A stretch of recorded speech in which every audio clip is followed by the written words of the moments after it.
शरद पवार गटाचे नेते आणि माजी गृहमंत्री पुण्यामध्ये जी घडलेली दुर्दैवी घटना आहे, दोन निष्पाप जीव देवाघरी गेलेत आणि त्याही घटनेवर यांना राजकारण करायचंय।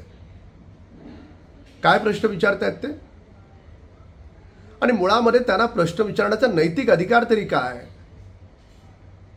आपण आपल्या काळात काय दिवे लावले? 100 कोटीची वसुली कोण करत होतं?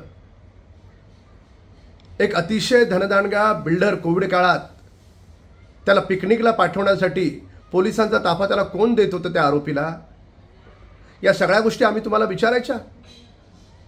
अहो देवेंद्रजी जे आमच्यासाठी महाराष्ट्रासाठी देव माणूस आहेत, ते घरात बसून नाही राहिले, ते थेट पुण्याला गेले, आयुक्त कार्यालयात बैठक घेतली आणि नियमांच्या पुढे जाऊन तो आरोपी प्रौढ आहे असं गृहीत धरून त्याच्यावर मार्ग काढत त्याच्यावर कारवाई करण्याच्या सूचना दिल्या। तुमच्या काळात काय केलं तुम्ही? वसुली वसुली आणि वसुली। तर त्याच्यामुळे तुम्ही प्रश्न जरूर विचारा, पण विचारण्यापूर्वी स्वतःला हाही प्रश्न विचारा की हे प्रश्न विचारण्याचा तुम्हाला नैतिक अधिकार आहे का? एबीपी माझा, उघडा डोळे बघा नीट।